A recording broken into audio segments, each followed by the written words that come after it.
situasi banjir. Okey, seterusnya hari ini di Siasat Pagi Malaysia, kami ingin berkongsi pada anda berkenaan satu topik yang sememangnya menarik untuk dikupas dan juga pengetahuan anda semua berkenaan KWSP. Apakah antara risiko tabungan yang dicairkan ini? Jadi kita ingin berkongsi dengan lebih lanjut dan mengupas topik ini. Selamat pagi diucapkan kepada Profesor Mada Dr. Bahru Abdul Hamid selaku penganalisis ekonomi Pusat Antarabangsa Pendidikan Kewangan Islam. Okey, terima kasih Doktor bersama dengan kami pada pagi ini. Okey, alhamdulillah. Untuk kita melihat, saya sebenarnya terusik apabila ada beberapa pandangan menyatakan sekiranya jumlah simpanan dalam KWSP itu kurang daripada yang sepatutnya, dianggarkan ataupun dijangkakan seseorang individu itu apabila bersara terpaksa bekerja semula sepanjang hidupnya disebabkan oleh kekurangan simpanan, inflasi dan sebagainya. Jadi mungkin permulaan ini Doktor boleh gambarkan situasi tentang kepentingan KWSP itu sebagai simpanan hari tua ataupun simpanan masa depan, Doktor. Okey, terima kasih Maya, terima kasih Syahida. Yang pertama sekali, kumpulan wang simpanan pekerja, motonya adalah simpanan di usia tua. Simpanan ini adalah apabila kita telah bersara dan dijangkakan dalam purata kita akan bersara pada umur 55 tahun. Dan melihat kepada jangka hayat Malaysia, kita akan hidup sampai 65 tahun, iaitu 10 tahun lepas bersara. Kalau kita melihat standard antarabangsa, kita memerlukan sekurang-kurangnya RM2,000 sebulan.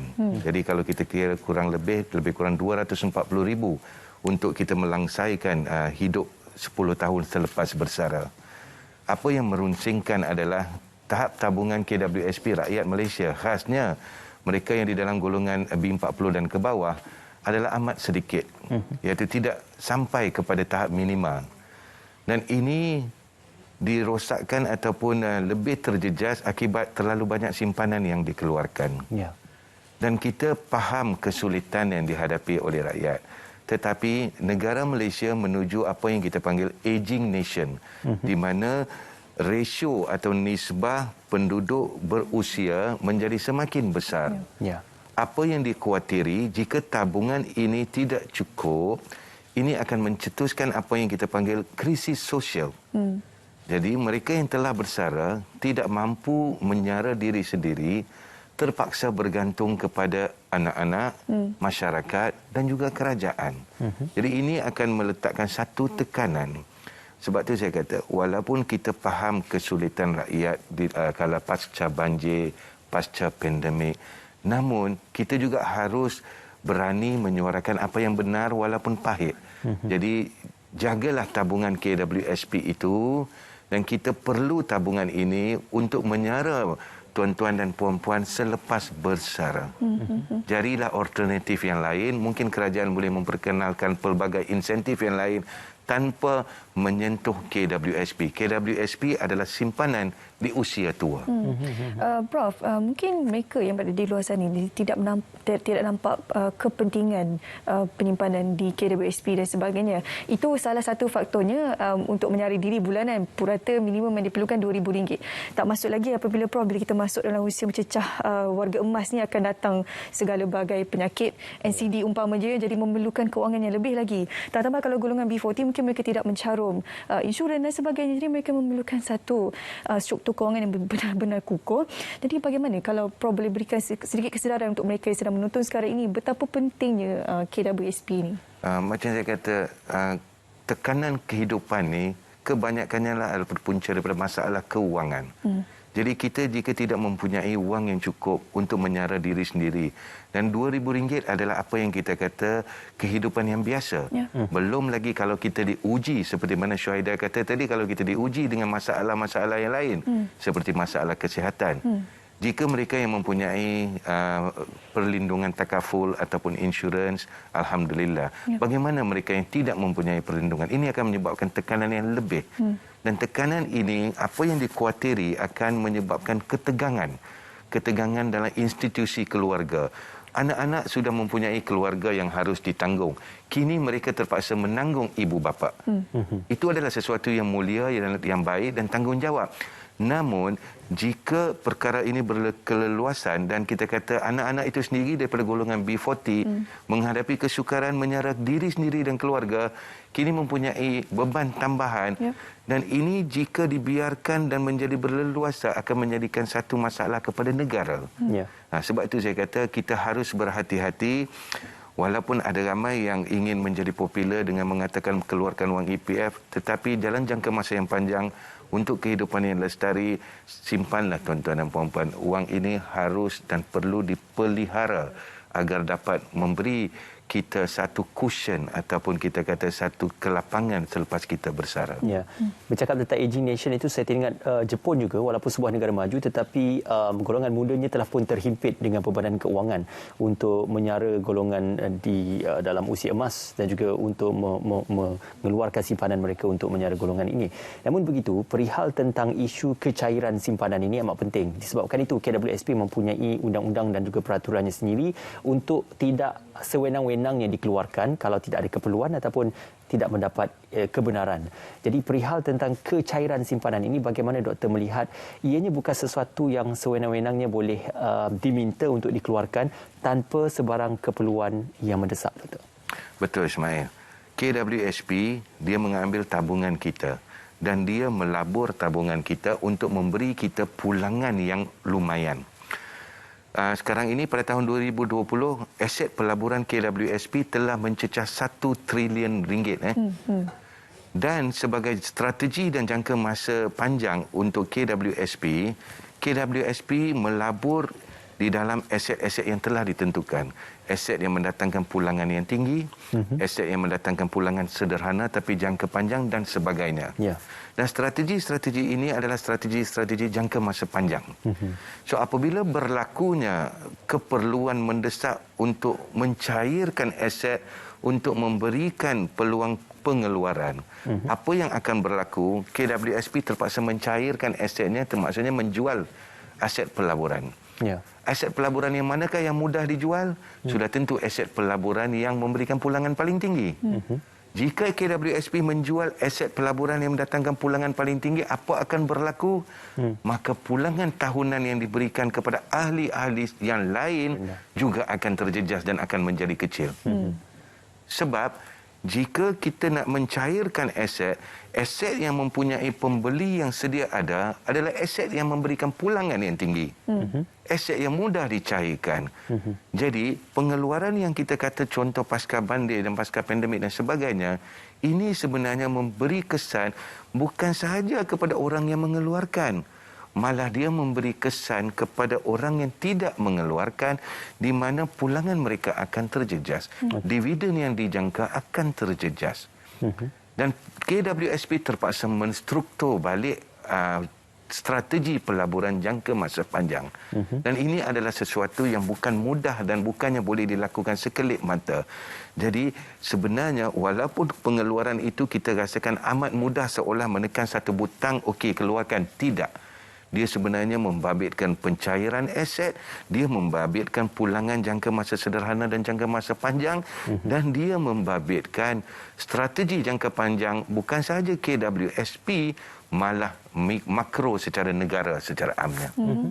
Jadi pada pandangan Prof sendiri, apa rakyat di luar sana boleh lakukan?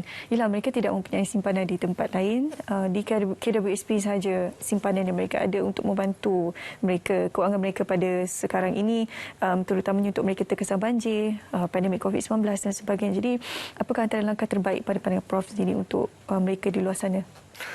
Pandangan saya, gunakanlah insentif atau peluang-peluang yang lain yang kerajaan sediakan. Sebagai contoh, untuk mereka yang terkesan akibat banjir, kerajaan menyediakan bantuan hampir 61,000 dalam pelbagai bentuk, menggantikan rumah, menggantikan peralatan rumah, insentif membeli barangan elektrik dan sebagainya. Gunakanlah channel-channel yang itu. Jika masih tidak mencukupi, gunakanlah channel-channel yang lain mendapatkan peluang-peluang kita panggil untuk meneruskan penghidupan. Jangan diusiknya KWSP. Begitu juga para pembuat polisi, khasnya wakil-wakil rakyat di kawasan banjir yang tertentu, yang terlibat, yang terkesan lakukanlah satu survey untuk mendapatkan mereka yang terkesan, bagaimana kita boleh membantu, dan salurkanlah kepada pihak yang boleh memberi bantuan. Kita ada beberapa pihak agensi yang memberi bantuan. Selain daripada Bank Negara yang menyediakan pembiayaan untuk kita panggil pasca banjir, kita ada SME Corp, kita ada MARA, dan kita ada pelbagai lagi agensi. Gunakanlah agensi-agensi ini dan tidak menyentuh KWSP. Saya faham apabila mereka kesulitan dan mereka ingin mencapai. Tapi harus diingat, ada yang mengatakan bahawa itu adalah tabungan mereka, itu adalah hak mereka. Tetapi jangan lupa KWSP adalah apa yang kita panggil tabungan statutori. Maksudnya tabungan statutori kita hanya boleh usik selepas kita bersara. Maksudnya kita hanya berhak ke atas tabungan kita selepas bersara. Khasnya yang 70%. Yang kita boleh usik yang 30% untuk kegunaan lain membeli rumah. Jadi kita tak boleh kata hak kita sebenarnya untuk mengeluarkan tabungan. Hak kita hanyalah setelah kita bersara. Jadi kita harus jelas di situ. Dan ini adalah untuk kebaikan bersama, bukannya untuk KWSP, bukannya untuk negara, malah ini adalah untuk kesejahteraan manusia. Okey, ya, kita faham dalam hal perihal untuk mengeluarkan simpanan itu pada waktu-waktu sukar ini, ia juga akan melibatkan kecairan juga isu-isu bagaimana pengagihan dividen dan sebagainya di kemudian hari. Namun begitu, ada juga pihak yang mencadangkan supaya intervensi kerajaan secara total dilaksanakan, khususnya dalam meletakkan nilai lantai bagi dividen yang dikenakan saban tahun supaya ia tidak terlalu rendah dan juga boleh menguntungkan pencarum-pencarum, dan juga bagaimana intervensi kerajaan untuk juga turut membantu simpanan itu bagi mereka yang mungkin mempunyai kadar konsistensi simpanan yang agak berkurangan berbanding mereka yang bekerja tetap dan berpendapatan tinggi. Jadi bagaimana doktor melihat intervensi dan aspirasi kerajaan juga boleh difikirkan dalam rangka untuk kita menambah baik struktur penyimpanan di KWSP? Okey, di KWSP ini kita harus faham dividen yang dikongsi oleh KWSP bergantung kepada pulangan daripada pelaburan. Okey. Kalau pulangan daripada pelaburan menguntungkan, maka dividen yang dikongsi akan menjadi tinggi. Sebab itu KWSP mempunyai struktur pelaburan di mana dimasukkan pelaburan di dalam pelaburan yang kita kata konsisten tetapi pulangan yang rendah. Sebahagiannya pelaburan yang mendatangkan pulangan tinggi tetapi sifat jangka masa pendek. Jadi puratanya inilah yang dikongsikan dengan rakyat. Walaupun apa yang Ismail katakan adalah sesuatu yang baik dan murni, mengatakan kerajaan harus memperkenalkan lantai ataupun dividen tidak boleh kurang daripada contoh 5%. Tetapi kita harus faham, kalau kata pulangan pelaburan itu rendah, KWSP tidak mempunyai sumber dana untuk menambah sehingga menjadi kepada yang lantai itu. Apa yang boleh kita lakukan adalah, jika kita beri KWSP satu kebebasan dengan menyatakan bahawa kita tidak akan mengusik duit ini, maka lebih senang KWSP untuk membuat pelan strategi yang mendatangkan pulangan yang lumayan. Tetapi jika perkara ini terus berlaku, kita dah berapa banyak iCitra, iSinar, iLestari, macam-macam I. Jadi KWSP tidak dapat melaksanakan pelan pelaburan yang jitu dan ampuh. Sebab dia kata kalau dia nak melabur dalam sektor yang mendatangkan pulangan yang tinggi, nanti ada pula nak mengeluarkan, ada pula tekanan itu tinggi terhadap KWSP. Jadi bagi saya, jika kita membenarkan KWSP dan pakar-pakar pelaburan dan penasihat KWSP melaksanakan strateginya dengan bebas, insya-Allah pulangan yang akan diterima adalah pulangan yang lumayan. Jadi walaupun kita kata kadar lantai adalah satu suggestion atau cadangan yang amat baik, tetapi malangnya dia tidak praktikal. Okey. Jadi bila kita nak bercerita berkenaan KWSP ini, seperti yang dikongsikan oleh Menteri Kanan Kewangan, tidak semua mempunyai simpanan yang mencukupi untuk membenarkan mereka membuat pengeluaran apabila kerajaan mengumumkan iCitra, iSinar dan sebagainya. Jadi nak tak nak keadaan memaksa mereka untuk mengeluarkan wang-wang tersebut untuk meneruskan kelangsungan hidup dan sebagainya. Jadi bagaimana Prof untuk kita membantu mereka di luar sana untuk menambah kembali tabungan mereka itu? Keadaan mendesak, tabungan di masa tua nanti sudah berkurangan dan sebagainya. Jadi bagaimana untuk mereka menguruskan kewangan mereka dalam situasi seperti ini? Di sini saya ingin mencadangkan satu out of the box. Sebab kalau kita lihat Menteri Kewangan dan Timbalan Menteri Kewangan sudah membuat kenyataan, malah acap kali KWSP juga sudah membuat announcement mewar-warkan bahawa 60% mempunyai tabungan yang rendah. Dan kalau kita lihat, kebanyakan mereka ini sudah tergelincir ke apa yang kita panggil asnaf. So saya ingin melihat pihak di luar sana duduk semeja, iaitu pihak kewangan sosial Islam, untuk menambah tabungan ini. Maksudnya setiap bulan asnaf atau lembaga zakat menambah tabungan mereka-mereka yang terjejas ini sehingga mereka mencapai satu tahap yang selesa. Kita tahu asnaf dia layak untuk mendapat bantuan. Zakat kita tahu ada banyak yang perlu dialihkan. Ini adalah salah satu cara, iaitu diagihkan secara terus ke KWSP untuk menambah tabungan sehingga menjadi satu yang minimum.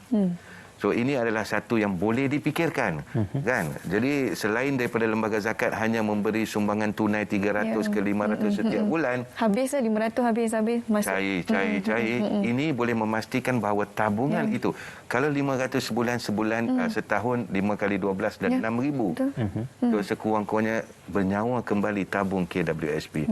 So institusi kewangan Islam seperti lembaga zakat dan mungkin majlis wakaf dan sebagainya boleh memikirkan bagaimana untuk menyalurkan terus kepada akaun-akaun KWSP mereka yang terjejas, khasnya asnaf, untuk kembali mengisi kembali tabung mereka. Juga dalam perihal untuk caruman KWSP, kita ada pecarum-pecarum yang mungkin ditolak secara wajib setiap bulan, mereka yang bermajikan, dan ada juga yang mungkin bekerja sendiri, berpendapatan sendiri dan juga menjalankan perniagaan. Kerisauannya adalah bagi mereka yang mungkin tidak mempunyai pendapatan tetap ataupun yang tidak bermajikan dan sebagainya.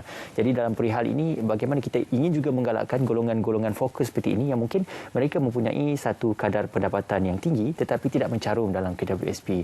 Jadi bagaimana usaha-usaha ini boleh kembali merancangkan kadar simpanan dalam KWSP di samping membantu aliran pelaburan yang baik dalam KWSP, Doktor. Satu cadangan yang amat menarik, Ismail. Semacam Ismail kata, kita ada ramai yang di luar sana apa yang kita istilahkan shadow economy. Shadow economy maksudnya bukan ekonomi rasmi seperti perniagaan dan sebagainya, tapi pulangan agak lumayan. Jadi pihak KWSP juga harus mengambil langkah untuk mempopularkan, untuk menarik minat golongan-golongan ini dan cuba memberi insentif dengan membuka mungkin kaunter-kaunter di luar sana untuk mendaftarkan dan memberi, kita panggil literasi, kita panggil celik huruf dalam bidang kewangan, financial literacy, betapa pentingnya simpanan di hari tua anda, dan mungkin boleh menarik, dan ini boleh menjadi serampang dua mata.